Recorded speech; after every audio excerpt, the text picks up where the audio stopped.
Iara ivavaka isika rehetra. Misaotra dia misaotranao za Andriamanitra arany be fahasoava. Fa lehibe loatra ny fitantananao ny fiainanay. Indrindra ny famonjena lehibe zay nataonao anay. Notoloranao ny fiadanana izahay.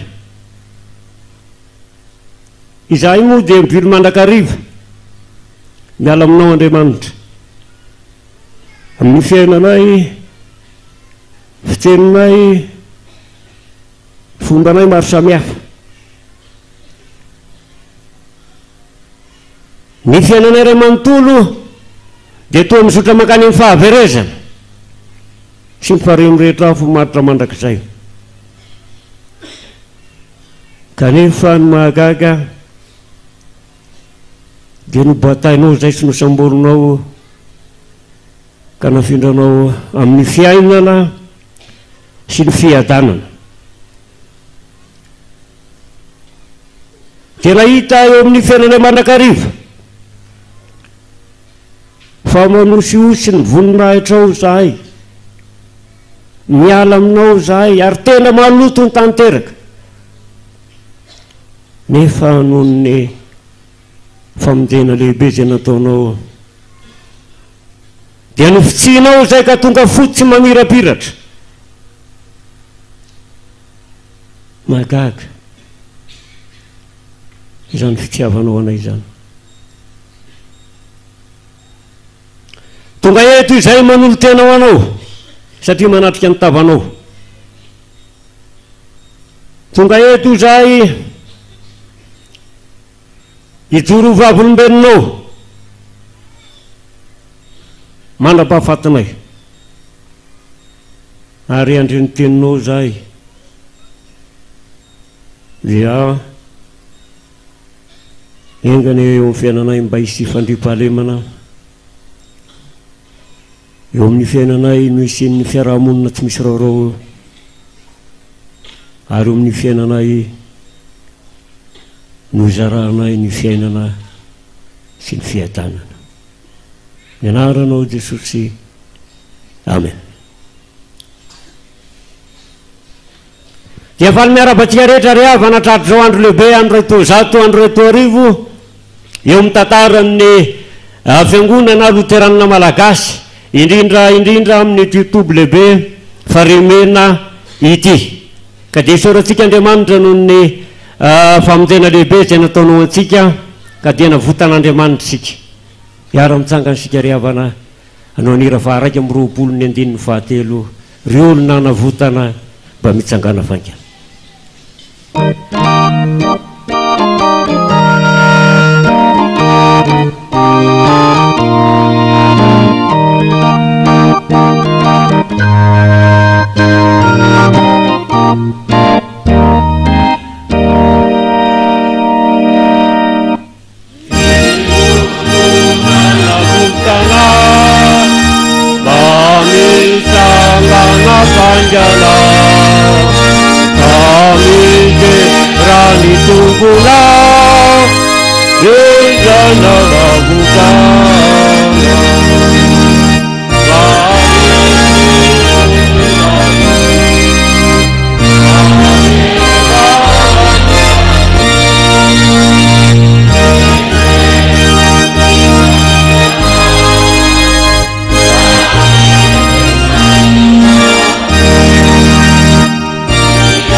Ny tenin'Andriamanitra dia ho hitantsika amin'ny filazantsara araka Jaona 4:12 manomboka amin'ny andininy 7:20 dia mitsahatra amin'ny andininy 2:30.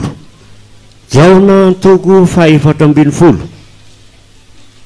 manomboka amin'ny andininy 7:20 dia mitsahatra amin'ny andininy 2:30. Toy izao vaky miteny amin'ny anaran'i Jesosy: fiadanana no avelako anareo, ny fiadanako no omeko anareo, tsy tahaka ny fanomeny izao tontolo izao no fanomeko anareo aza manahelo na matahotra ny fonareo efa renareo fa izao laza taminareo hoe andeha aho nefa ho avy aminareo indray, raha tia ianareo dia ho faly satria makany amin'ray aho fa ny ray dia lehibe noho izaho. Ary ankehitriny efa nilaza taminareo aho dia ny mbola tsy tonga izany mba hinoanareo rehefa tonga. Tsy laza zavatra maro aminareo intsony aho fa ho avy ny andrian'izao tontolo izao nefa tsy manana na inona atao amin'tsizy, fa mba ho fantatry izao tontolo izao fa tiako ny ray, ary araka izay nandidininy ray aho dia izany no ataoko mitsangana mandesika hiala eto. Ry Ray Masino manamasinana anay amin'ny fahamarinana fa ny teninao ny fahamarinana. Amen.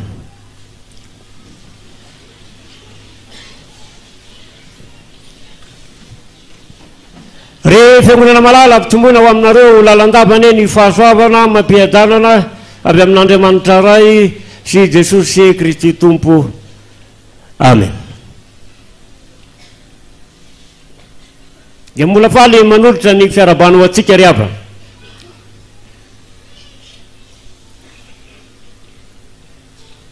Ny zava-dehibe izay ambarantsika amin'izao tenin'Andriamanitra izao dia hoe manana porovenao fa efa natolotr'Andriamanitra anao ny fiadanana, ary manana porovenao fa efa miaina amin'izany fiadanana izany ary mizara amin'izany amin'ny olona rehetra manodidina anao. Io fanontaniana mety sarobaliana ihany. Misy zava-dehibe natolotr'Andriamanitra ho an'izao tontolo izao, natolony ho an'izao rehetra izao, universa zany. Nisy zava-dehibe natolotr'Andriamanitra ho an'izao tontolo izao, ho an'izao rehetra izao. Izay ny zavatra voalohany. Zavatra faharoa dia izao, notoloran'Andriamanitra fanomezana goavambe koa ny olombelona ka nananao porofo hoe fanananao zany. Zavatra fahatelo dia zao: iza no manaiky ho mpianatry Kristy izay nofidiny teo amin'izao tontolo zao. Eno iresantsika manokana ny hevitra teolojika. Misy zava-dehibe natolotr'Andriamanitra ho an'izao rehetra zao, ho an'izao tontolo zao. Ny toerana misy atsika olombelona, raha ny toerana misy atsika olombelona no heverina amin'izany, ny toerana misy atsika olombelona no heverina amin'izany. Tatsika amin'ny toko fahaenina ny andiny fahaefatra ambin'ny folo zany: no arian'Andriamanitra ka tsara izao tontolo izao, tena tsara izao tontolo izao. Na dia ary mbola an'Andriamanitra izao tontolo izao, na dia taty aoriany ny fahalavoan'ny Adama aza. Io moa mitovy amin'ny filozofia grika izay ny hevitra vatapasaraka tamin'Andriamanitra ka ratsy ny vaingan-javatra. Io zany no anisan'ny voalohany zay zava-dehibe ho resantsika. Izao tontolo zay zao zay noforon'Andriamanitra dia ianarantsika lesona kely izay tiana verimberina satria fahitsika raha teo zany.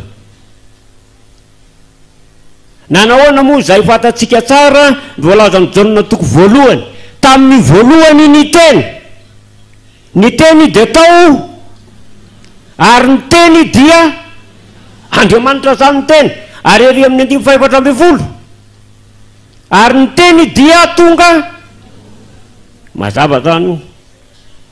Ny teny Andriamanitra ny teny io no atao hoe logos,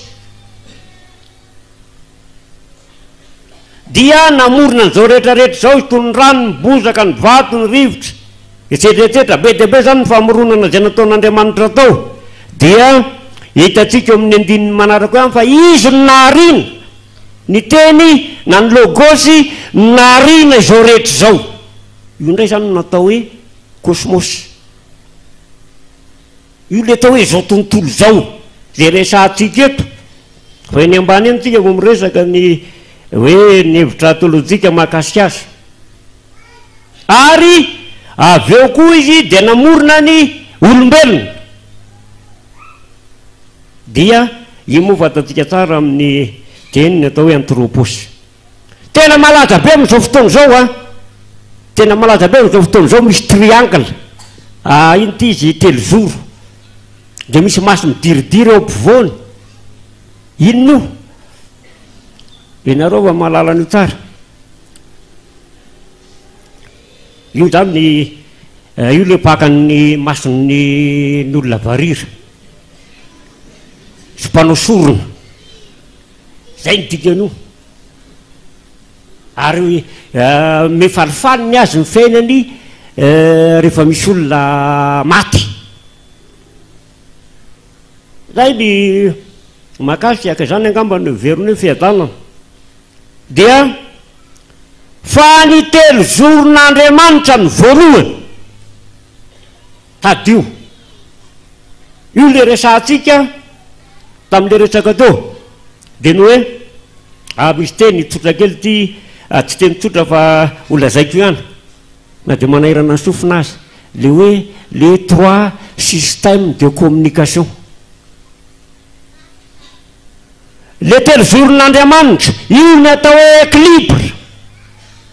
Andriamanitra logos eto ambony eto tena mifandray, tsy misy elanelana amin'ny kosmosy, ny zava-boary, tsy misy elanelana. Andriamanitra logos tena mifandray amin'olona, tsy misy elanelana. Ary ny olombelona sy ny zava-boary tena mifandray. Équilibre zany ny fiainana teto. Io ny famoronana nataon'Andriamanitra io. Zay resantsika hoe nataon'Andriamanitra izao rehetra izao.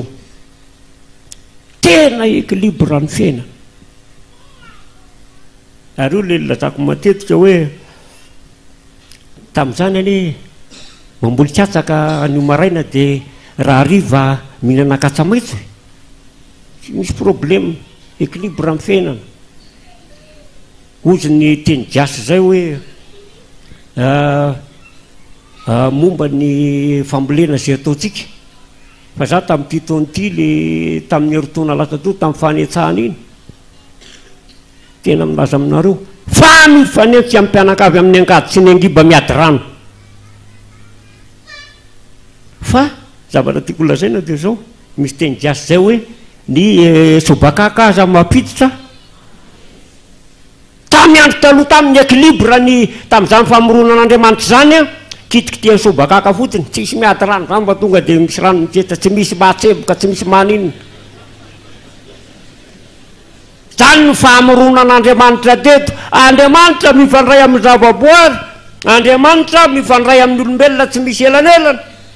Ary ty zavaboary ty zay ny olombelona voalazantsika amin'ny Genesisy hoe fa napetraka teto ny olombelona hiasa sy hitandrina ny sa tsy misy olana, tsy misy mandoro tanety, tsy misy mikapakapa azy foana, tsy misy mandoto rano. Équilibre ny fiainana. Zany ny famoronana zay nataon'Andriamanitra. Fa rehefa nanota ny zanak'olombelona dia fatatsika tsara zany voalaza amin'izao na dia efa nanota azy ny zanak'olombelona dia mbonan'Andriamanitra ihany io zao tontolo zao io zao rehetra zao misy io natao aorian'ny fahalavon'ny Adama azy. Fa tamin'izay rehefa nanota ny olona dia azo lazaina hoe tapaka ny fifandraisana ny atonany Andriamanitra iza tsitsy ao aty ambany ny zavaboary sy ny olombelona sy ny zay sisa anao aty. Inona no nataony tao mifanenjika amin'izay? Inona amin'izay no nataon'ny olona midorany tanety? Ny olona samy olona moa dia efa raikitra ny totondry tonga ny arety mandrinkana tsy nisy zavatra vanina tsy miteto satria miala amin'Andriamanitra. Dia inona sisa ny zavatra hita? Teny ratsy an'Andriamanitra ny olona. Ary jiasy ihany resahako eto resaka blasphème mihitsy. Ka inona no nataony olona? Manaonao foana izy tahaka ny Andriamanitra nanao ny tena lany tsara ny koan'ny olona. Dia Andriamanitra indray mitezerany manaonao foana ianao Andriamanitra. Rehefa nanota ny olona dia tsy hainy ny ompeny sakany dia ny dakany rehefa treo lasa kary lazainao Andriamanitra indray manaonao foana nefa ny adalanao no natokan'io. Dia farany aza mitatoato ny sasa miteny dia hoe tena enjany ity fa ny inona moa ty ny ranona mpoangona ny ranom-vola aza misy voay zany sisa amin'izao.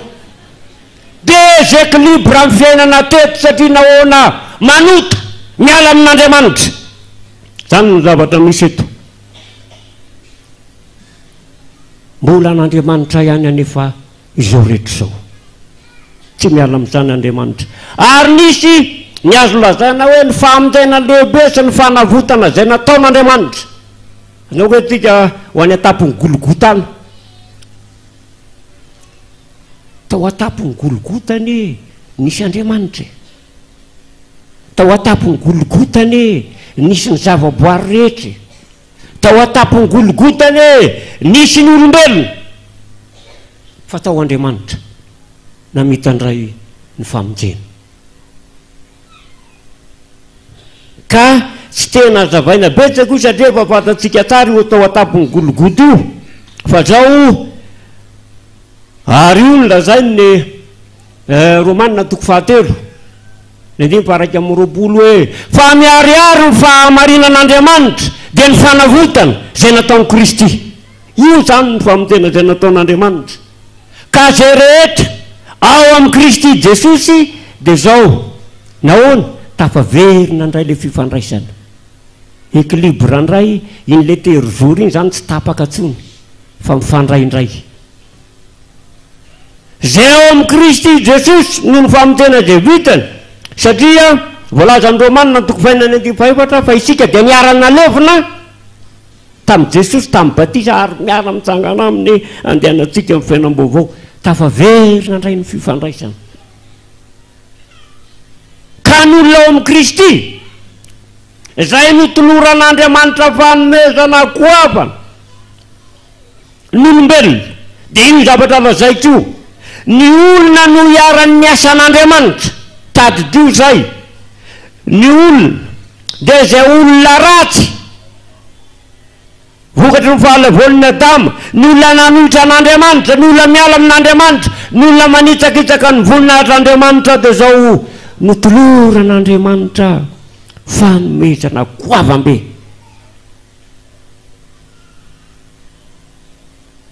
ry havana tena manana finiavana manokana hamonjy ny olombelon'Andriamanitra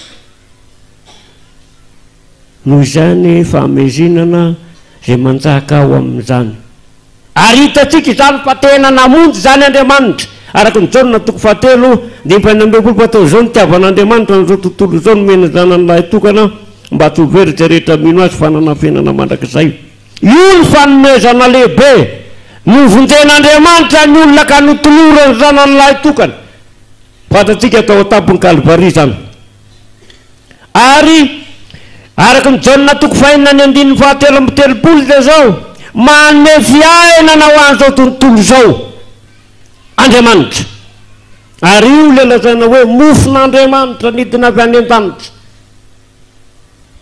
manome fiainana ho anao fanomezan-dehibe zany fanomezana goavambe zany ary ny rany n'Andriamanitra ny zanany malalany io amin'izao tontolo izao ary fatatsika araka ny Jaona 1:7 le hoe fa zao indro ry zanak'ondrin'Andriamanitra izay manaisitra ny fahotany zao tontolo izao tena fanomezana lehibe zany io le fanomezana goavambe notoloran'Andriamanitra fanomezana goavambe izao tontolo izao ny olombelona rehetra ka dia manana fiainana izy manana ny mofo izay avy any an-danitra izy dia ny mofo ny fiainana ary tena no le vonin'Andriamanitra ary nalevin'Andriamanitra fahotan'izao tontolo izao zany no pirofo lehibe fanomen'Andriamanitra atsika ny fiadanana no avelako anareo ary fiadanana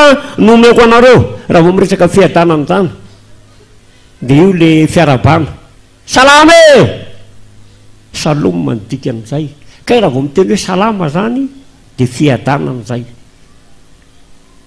ereny eo ny teny anankiray fiadanana dika mitsotra dia zao fiarahamonina tsy misy raorao zany natao hoe fiadanana ka raha mbola mpanompon'Andriamanitra manakorotana tsy misy fiadanana ho aminy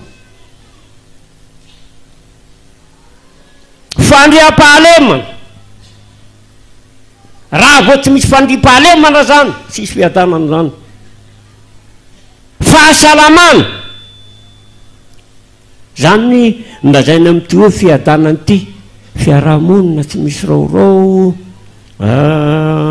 misy siny ny fandriam-pahalemana ary ny fahasalamana zay zany namodina antsika azy izany natao hoe fiadanana ka rehefa mieritreritra sy mandinika zao tsika eto hoe misy fiadanana ve eto satria misy ny coronavirus dia mananotanina ndray ny voalavo virus satria misokatra aby ny nareo malala azy voka tolo ny voalavo hatrany am-pasana dia mamindra voalavo makany an-trano dia hoan'ny parasy ny olona na le olona zay tsy manao azy azy dia tratrany fa mananotanina ndray sy le aretinava vo tranga aty Afrika aty misy fiadanana veto farateny ao amin'ny Kristy isika ka nandray le famomezana goava be teo dia zany ny tena lazaina fiadanana zay atolotra atsika noho izany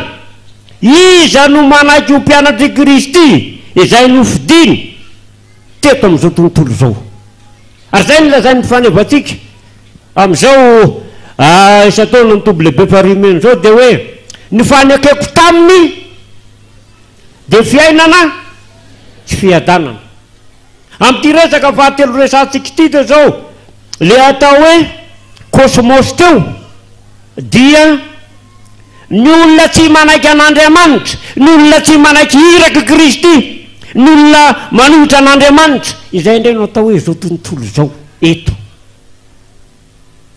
Ny olona manohitra an'Andriamanitra, io indray zany no atao hoe kosmos, ny olona manohitra an'Andriamanitra, hevitra teolojika izay. Ny antony fanoheran'ny olona an'Andriamanitra, ny antony fanoheran'ny olona an'Andriamanitra dia mazava io fa izy tsy manaiky ho iraka Andriamanitra ka andeha zara ny fiainana sy ny fiadanana.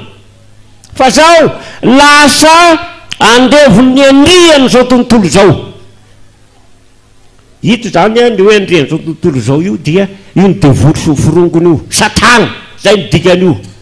Ka zao lasa andevony io fa tsy manaiky ho iraka Andriamanitra, tsy manaiky iaina sy velona araky ny tenin'Andriamanitra, fa zao manao zay tratrany mba hamily ny olona tsy ino an' Jesosy Kristy Tompo. Zany ray le zao tontolo zao resantsika eto ka hita indrindra zany ny fanoherana na fahakalany zao tontolo zao ny iraky Jesosy zay tena fanoherana an'Andriamanitra. Tsy namany zao tontolo zao ireto iraka Andriamanitra reto ka dia mitondra fahaisana amin'ny fanenjehana. Ary mazava ny resaka fa raha mbola tsy nahazo fanenjehana ianao amin'ny mahiraky ny tompo anao dia tsy izy ianao, mbola tsy ao anatin'le fiadanana ianao. Ka dia io zany no zava-dehibe resantsika amin'izao famaraparanana ny tenin'Andriamanitra zao. Iza no manaiky ho mpianatry Kristy izay nofidiny ato eto amin'izao tontolo zao satria izy amin'izao tontolo zao ihany. Ka zao tena miady amin'ny devoly ka manaiky ho iraky Kristy Tompo. Riavana malala raha vao miresaka hoe fiadanana dia hoana no ataon'ny pastora rehefa mitsodrano ho aminareo aneny fiadanana. Inona nefa le ataony? Azo fijaliana. Fa tamin'ny enina sasany zay vao niala tany Antsirabe omaly dia misy tômôbily anankiray Mercedes zay teo alohanay dia miala ny olona sasany dia miazakazaka. Dia hoy ny pastora be ray aman-dreny niaraka taminay hoe zao ny zanaky ny fifoaza, vovaka miparitaka mivovoka ko ny vato mandery dia tsy maintsy miazakazaka. Vehivavy hoe reny ny zanaky ny fifoaza mitondra ny azo fijaliana. Kanefa ao anatin'izay misy fiadanana. Tamin'ny tataraiky teny Ambomahazo dia ny hoe nanao tourné tany amin'ny faritra Atsinanana be tany zay dia mifolo alina zay vao miditra ao tanàna miditra ny lalana malama, ny orana avo, mifotaka mandrevo. Indera tao anaty fotaka dia natory teo aloha 10 minitra, ny rano mandeha ihany misafosafanao any, fotaka mandrevo hoe ianao matory eto. Dia zao ny vavaka natao hoe Andriamanitro mahafinaritra zany fiadananao zany. Rehefa nazana kely dia mitsangana dia lasa indray. Ny mpianatry Kristy dia tsy maintsy manaiky ny azo fijaliana. Dia za mahatsara ny ray aman-dreny keo any ito fa na dia mitipy azy izy eto dia miheno tsara mihitsy. Dia zao ianareo ve tena manaiky mpianatry Kristy? Ao ny soratra masina zay teo mpianatro dia tsy maintsy tonga ny azo fijaliana. Zany ange fihavanana ange ile azo fijaliana io, fiadanana io, satria vita amin'ny fihavanana amin'Andriamanitra. Ary ny aly efa manao azo fijaliana dia zao ty anankiray ihany tsy miova iny. Fa aleto ataoko betsabetsaka satria miady ihany le olona tsy tolony andro, miady ihany ho aminareo any amin'ny fiadanana. miady any ny sahiny olona tsy fantatra dikan'izany dia tsy maintsy mitondra ny azo fijaliana ka zay no mahatonga miresadresaka an'ity hoe nahoana ny tsy misy fiadanany eto satria miady ny olona dia raha atao moa zany ny fampihavanana resantsika ihany satria zany miresaka eto dia niadysika nareo le mijery ary eto rehefa niady zany tsika dia tafitohina nareo no ny amiko no nataoko tena tafitohana anareo dia rehefa tena tafitohana ianareo rehefa amboarina amin'ny fihavanana izy manatona le tafitohina sa le mpanafitohina rehefa atao amin'ny fihavanana ny mpanafitohina zay ve ohatran'izay ny tena izy manatona rehefa atao amin'ny fihavanana ny tafitohina ve manatona samy mpanafitohina mpanafitohina zay mibetsaka eo koa za aloha maheno tsara zay mana hoe mpanafitohana ary manatona tsakano ny tanana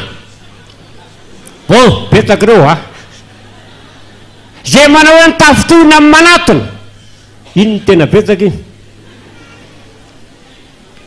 fa za aloha te laza ny soratra masina ihany raha misy olona nanafitohina anao izy dia ahoana mandehany anao makany amin'le fahavalonao na le mpanafitohina anao dia lazao avy amin'ny adsony zao nidisinao zao nataonao zao nidisinao ka andaotsika hiavana famelany disinao ianao zay ve lazay soratra masina saty zay ary raha ohatra mbola tsy mety hiavana ihany izy dia mitondra vavolombelona firy roa dia mandeha makany amin'ny ray zao anie mitondra vavolombelona mihitsy ahy fa ianao tena manafitohina anao mihitsy manafitohina anay mihitsy ianao tena mampitondra faisana anay mihitsy ka zao miala amin'ny toetrano mifandao hiavana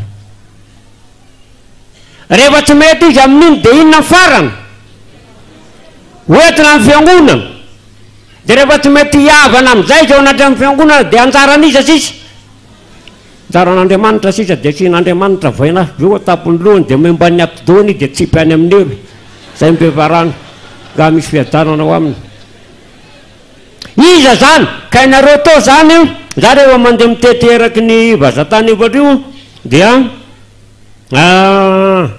tena mahita vitivity kely eo dia tapoka ny rambonombony sasany hoe mba mise milaitra mba hoe mitombo ny ombony tamin'ny sasany tonga dia manapaka kay tsy kay nylazay ny soratra masina zany mazava ny resaka fa ny tafitohina no manatona any amin'ny tsy zany ve no nataon'i Jesosy tiana teo ozy sasany mandefona sasany efa nandakana mely tahamainatra ry dia hoy Jesosy hoe ianao zay manosina io ianao zay manentsika io ianao zay mandefona io ny tiako ka ny lorako ny tenako sy ny rako iza zany ny tena tiany Jesosy ny fahavalony no novonjeny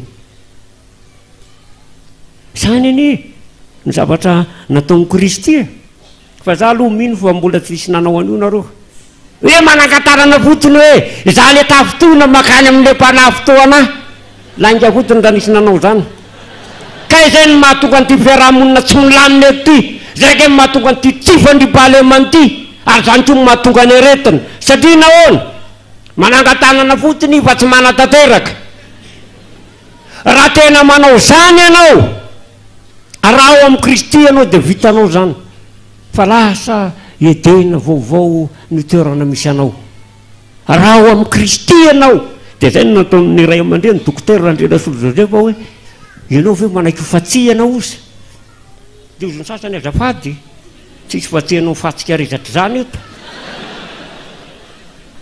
ianao ve manaiky fatsiana dia rehefa nanontany olona rehefa mamangy any rehetrarehetra any dia zao sy manaiky ny olona fa tonga dia somary mitanyolo kizikivo izy fa enjana no fatsiana izany ianao zay anatin'ny fahavalonao zany andeha havana aminy zay olona nampitondra faisana anao nefa ianao tsy maintsy makany enjana no fatsiana zany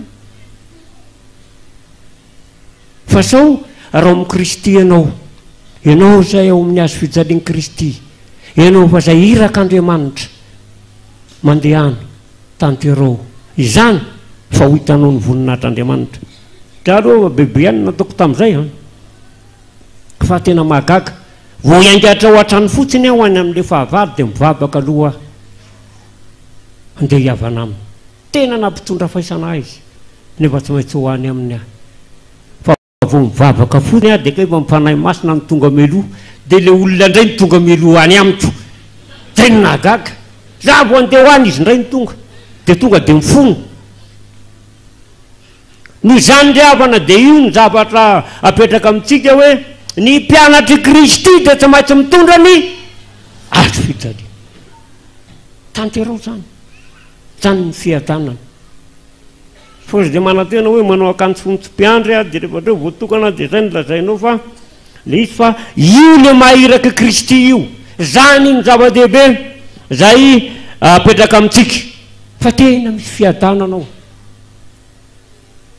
fiadanana ny mpianatra dia niboka fa matahotra vonoany josy matahotra ho faty ny mpianatra dia niboka dia nidina aby ny varavarana rehefa nidina aby ny varavarana satria efa iraka Kristy mora eo dia tonga tao Jesosy tsy voasaka na inona dia inona ny teneniny tao ho aminareo aneny fiadanana Andriamanitra manolotra fiainana sy fiadanana dikan'izay a dia tavoatsaina foana le azo fijaliana tavoatsaina foana zay dikan'izay dia fandripahalemana fiarahamonina tsy misy raorao tsy misy aretina fahasalamana ka zay nataon'ny tompo eto hoe ho aminareo aneny fiadanako nomeko anareo ary ny fiadanana no avelako anareo omeny Jesosy anao ny fiadanana zany no apatra zay apetraka amintsika zay misy eto amin'izao tontolo zao noho izany dia mazava tsara le resaka teo fa izao tontolo zao zay manohatra an'Andriamanitra zay miala amin'Andriamanitra dia zao irahan'Andriamanitra ianao zay amerina indray izany rehetra zany ka dia ny tsy maintsy zavatra zay tsy maintsy resena lahatra dia zao zavatra anankitelo ihany zavatra manahirana amin'izao andro hainantsika izao dia ny voalohany ny fampoatsapy io aloha dia mirongatra indray ankehitriny ka dia tsisy fiadanana zany eto satria miala ao amin'ny azo fijalian'i Kristy zany dia ny zavatra faharoa dia ny amin'ny fivavahana tsy kristianina tahaka ny silamo zany anisan'ny manohatra ny fiangonana koa io ka tsy maintsy mandresy lahatra tsika manaiky ho iraka Kristy andresy lahatra ary ty le franc-maçonnerie ty zany anisany tena zavatra goavana io zay anisany manohitra ny fiangonana raha teo anapotika ny fivavahana kristianina dia izay nanirahana atsika ka mandehana ry havana malala mandehana zareo ny fiadanana fa maro amintsika ny ry havana no milaza losa fa ny fanevany ty dia hoe ny fanekeko taminy le tamin'io dia tsika mpanompon'Andriamanitra zany ndresahany eto ny mpanompon'Andriamanitra dia tsy maintsy mandeha mizara fiainana sy fiadanana eto amin'izao tontolo zao ka mandehana amin'izao herinao zareo amin'ny fiadanana fa tsy manao tahaka an'le ray aman-dreny zay tokony hizara fiadanana ho amin'ny ankonany dia rehefa tezitra amin'ny ankizy izy teo le latsaha mivaratry ty le latsaha manehatra ty zany nataony any zanany zany eny mahatonga ny ray aman-dreny rehefa somary tezitra amin'ny zanany izy dia hozonony zanany tsy mpilaza loza ianao fa hizara ny fiadanana dia ny fiadanana zay fananana porofo fanomen'Andriamanitra anao zany dia mandehana amin'izao herinao zao misy olona reraka misy olona mitanatana vava mila fampaheresana avy aminao indrindraindrindra raha vao miala eto amin'ity amin'ny zomana amin'ny sabotsy ianao miala eto amin'ity toby lehibe ty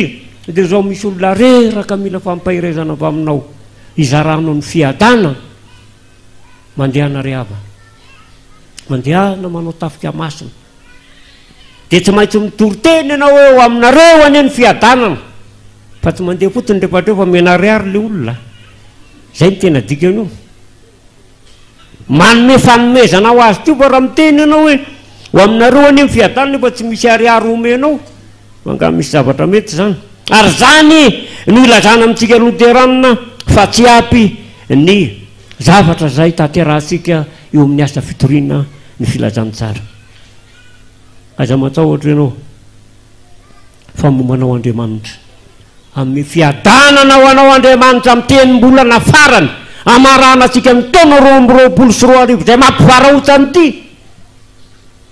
ary mahavalalana tanteraka mihitsy hoe inona no hitranga atoato fa zao aiza matahotra ianao fa zao manome fiadanana ho anao Jesosy ary manomana zava-dehibe ho an'ny fiainanao Kristy amin'izao faraparan'ny taona 2024 zao satria ianao efa nandray ny fiadanana efa nalevina teo amin'ny batisa ny fahotanao ary efa tonga olom-baovao ianao ary miteny aminao ny tombo fa indro ny zanak'ondrin'Andriamanitra izay manesitra amin'ny fahotana zao tontolo zao hita ao amin'ny fanasan'ny tompo zany amin'ny sakafo mpamelakelo sakafo penana mandrakizay zany no mahazava-dehibe ny resaka fanasan'ny tompo ka rehefa andeha andray ny fanasan'ny tompo ianao androany dia avelao daholo ny eloko n'olona rehetra zay niady taminao tany zay anao vao mandoalitra eto fa tsy misy amintsika manko misy olona mbola tena mahatsiravina atsika manahirana atsika any taon'le vehivavy anankiray zay hoe ananako alahelo mandra-pahafatiko nefa izy lasa mandre fanasan'ny tompo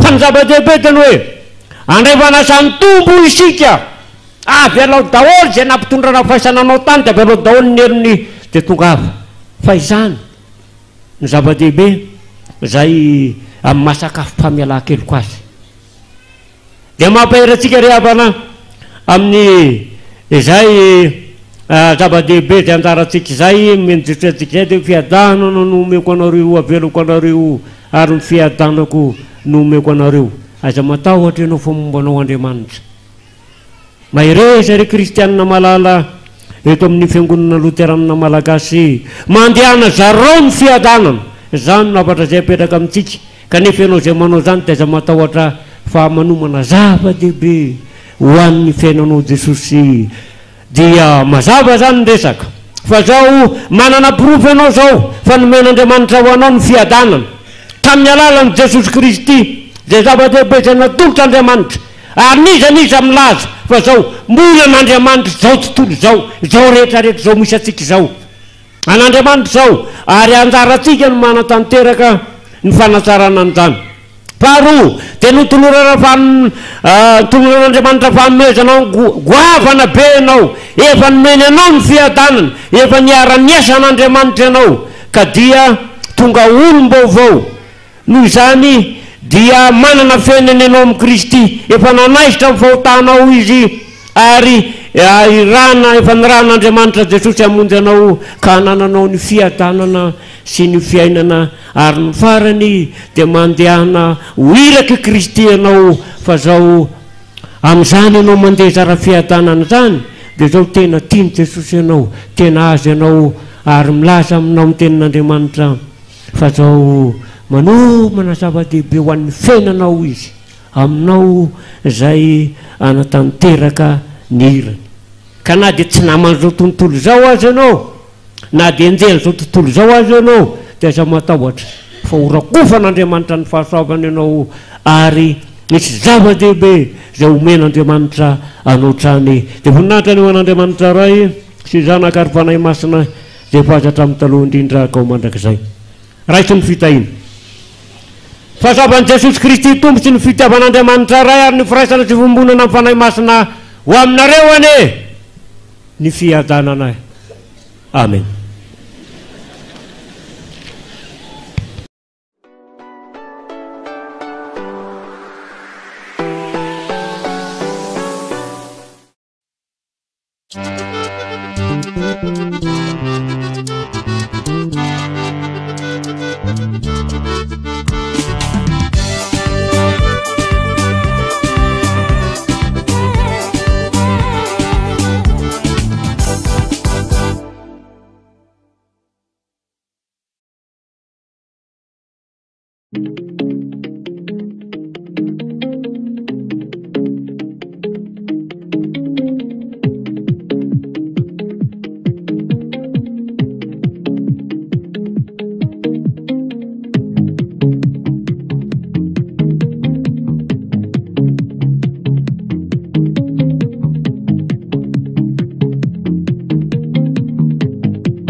nandianiray zaoneotera dia miray fo miray aina iza araka ny teniny jesosy tomponay mahoiray mahoiray anizy rehetra